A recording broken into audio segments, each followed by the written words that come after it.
The Mayo Experience. Mayo Experience. Mayo Experience. Mayo Experience.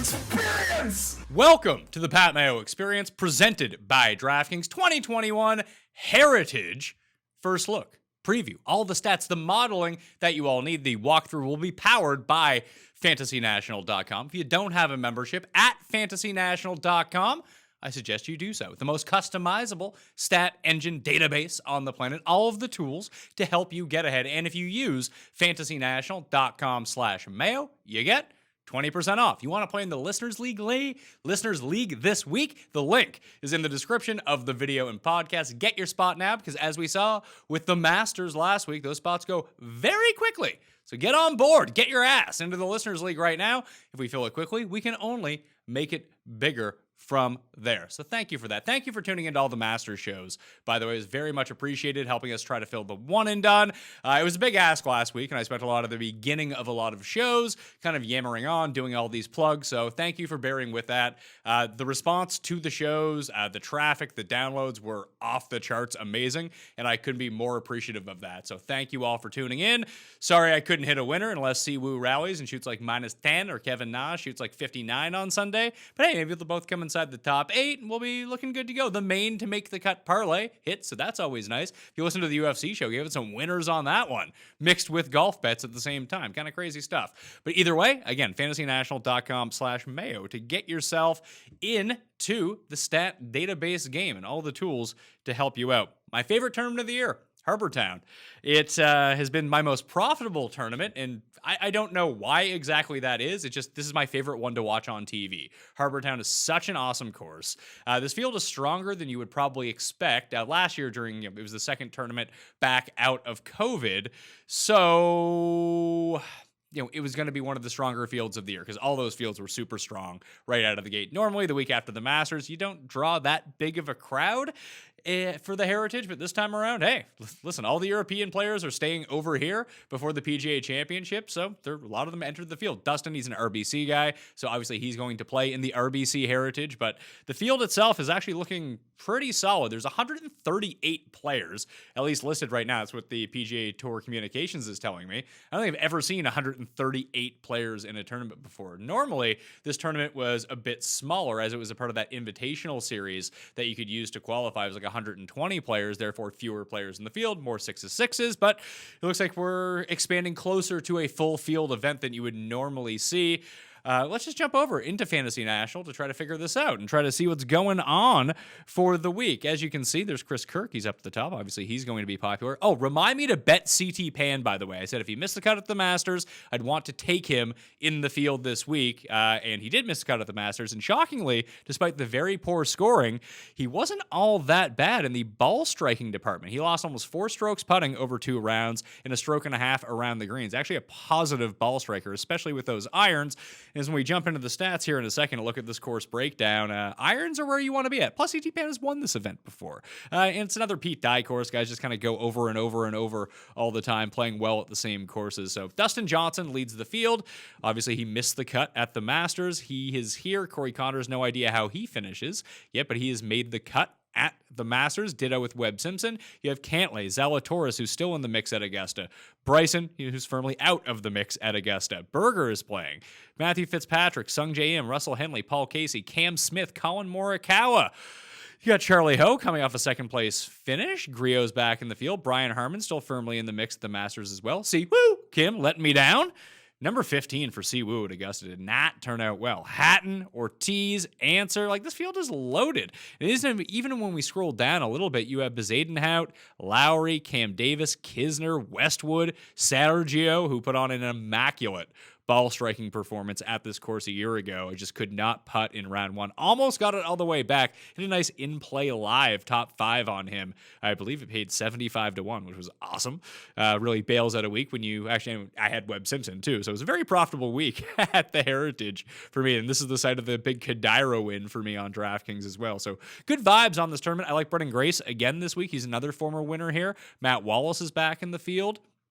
Who else do we have? Varner and Knox, Munoz and Hughes both made the cut at the Masters. Billy Ho ditto, but he was kind of out of it. Then you see like Long, Luke List, Kevin Na comes in with we'll see how he does on it. If he can shoot like 4 under on Sunday, could be looking good here. Kuchar, another like Mr. Heritage type guy, but then you got like Bobby Mack, who's down at the very bottom end of this field in terms of recent stroke gains over the past 50 rounds, but that's mainly because he plays on the European Tour. He too is having a nice, at least through 3 rounds at Augusta. So the field itself, like I mentioned, is actually quite good. So let's jump into the course right now and see what we're looking at when it comes to Harbour Town. GC, take the course breakdown and see what's up. It is a par 71 Harbour Town, 7,121 yards, Bermuda grass greens, Harbour Town golf links. Harbour spelled the British/Canadian way with the O or with the U in Harbour, B-O-U-R. So you don't see that much in America. Pete Dye course, the other Pete Dye courses on tour that you guys normally see: Sawgrass, Harbour Town, obviously, TPC River Highlands for the Travelers, TPC Louisiana for the Zurich and the team event. That's going to be coming up towards the end of the month. Austin CC for the match play, which we just saw. Stadium course at La Quinta for the American Express. Crooked Stick, Whistling Straits, and Kiowa Island, where the PGA Championship will be in a few weeks' time. Just a month's time away from the PGA Championship right now. These are super tiny greens. The field only hits them around a 58% rate, but normally the guys that win hit a bunch of them and have to rely on minimal scrambling to get things done. But Pete Dye courses generally do have smaller greens, so keep that in mind. And this is the course with the fewest drives over 300 yards. A lot of forced layups. The average driving distance, as we'll scroll down here and see, driving accuracy higher, 66% than average, but driving distance 267.7. The average tour event is 282.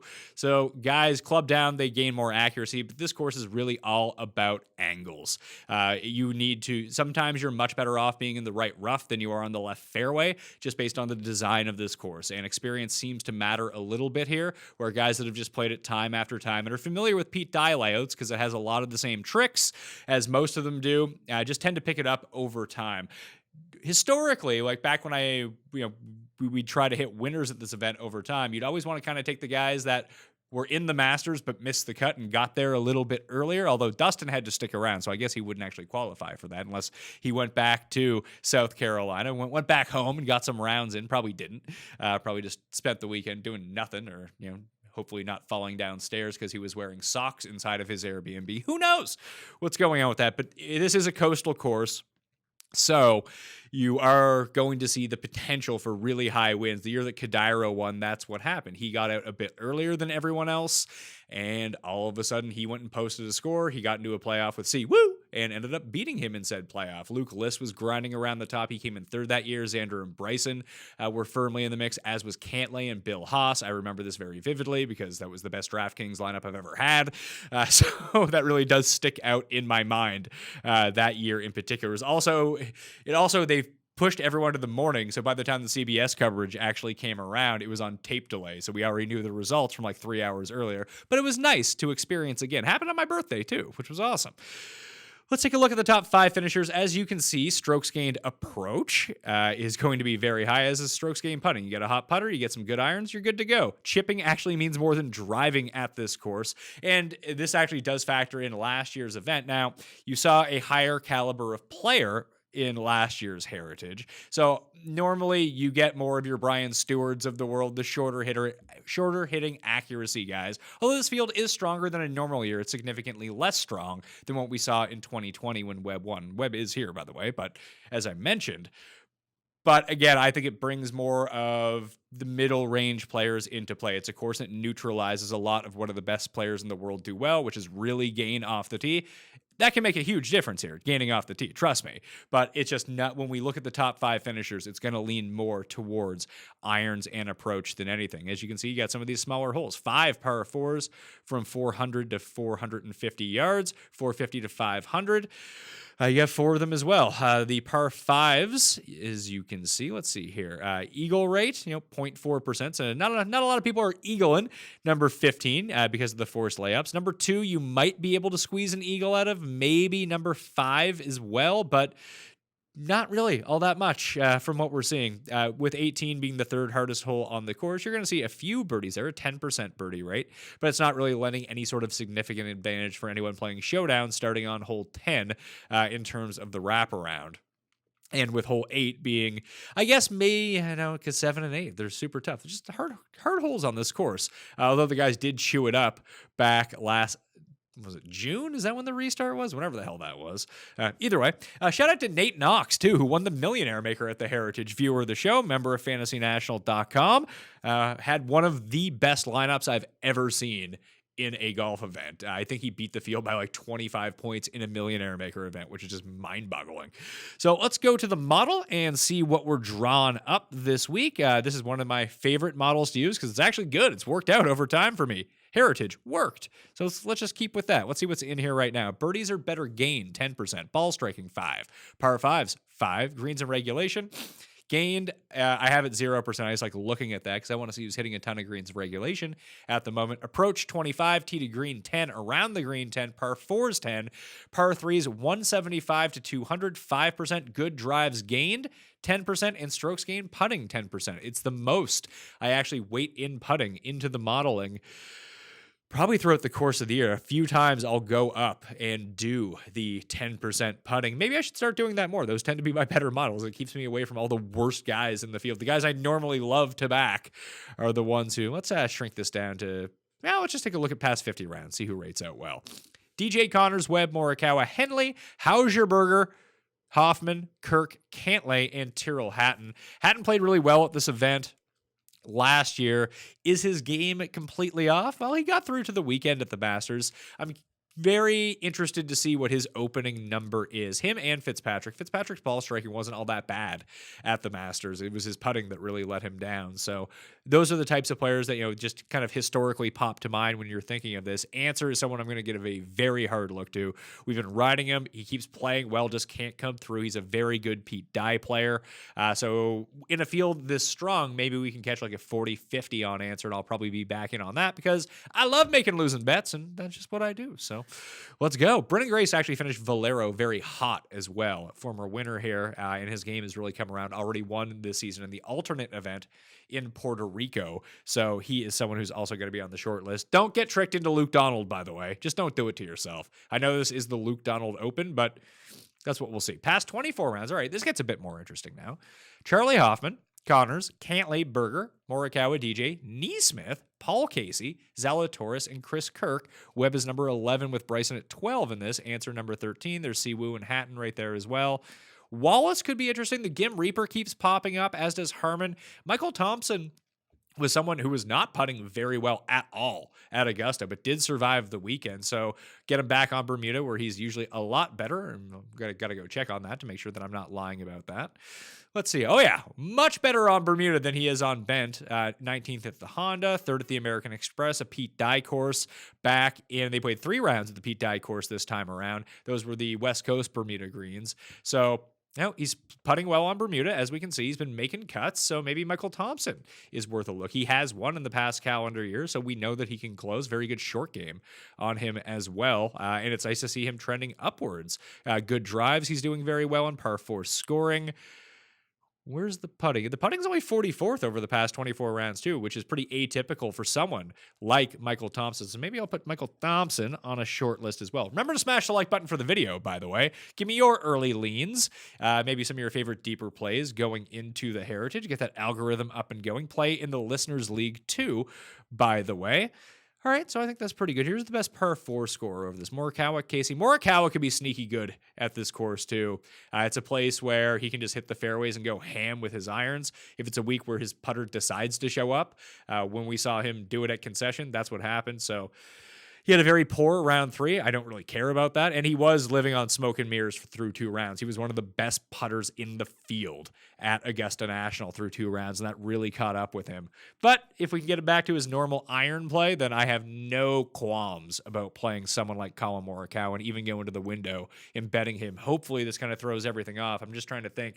Webb will be overvalued in the market because he's the defending champion. Who are the other guys? Dustin will be the favorite. Berger, Cantlay will be higher. All right. Yeah, Casey might be right around the same. Zalatoris coming off a good week. If he posts like a top 5, he's going to be very high on the betting board. Bryson will be very high on the betting board. Hatton will probably still garner a ton of respect in this field. So yeah, Morikawa, 20-1 maybe. Yeah, maybe that's too optimistic. I don't know. Maybe we even catch a better number. Depends on the place that you look, I suppose. I suggest DraftKings Sportsbook, but that's me. If I could play it, I would love to play it, but I'm up here in Canada and it's not quite legal yet. Very soon we will have access to DraftKings Sportsbook, I believe. What else do we want to look at? All right, let's take off the custom model and just go to strokes gained overall and check out Pete Dye courses. That's always something we should look at. This feels like the most Pete Dye-y of the Pete Dye courses to me. Also, look at Kuchar when it comes down to it. He's played really well at this course. It seems like he's had a bit of a rejuvenation at courses where he's played well in the past. This is a course where he has played well in the past. So just click on that Pete Dye filter and see what pops up for us. Maybe someone who's a bit underrated over the past 24 rounds. We'll shrink this down to 12 rounds too to see who just in the very short term who's playing well. Best Pete Dye players over the past 24 rounds. Bryson, Harman, DJ, Answer, Casey, Webb, woo! Cantlay, Fleetwood. I guess Fleetwood will be up on that board too. And Ryan Moore. Sungjae Im, Seifert, Shez, Cam Davis, and Kevin Streelman are your top 15 over the past 24 rounds in strokes gained total. Let's shrink that size down to 12 rounds and just see if there's any more names that kind of pop up to us here. Kim, Siwoo, number 1. Perfect. That's going to be great. Bryson, DJ, Casey, Fleetwood, Answer, Harman, Cantlay, Sergio, Webb, Seifert, Cam Davis, Ryan Moore, Shez, Lee Westwood are your top 15 there. CH3, Kazire, sneak in, Streelman kind of lurks around. Michael Gillick, but that's only 3 rounds. Glitchish?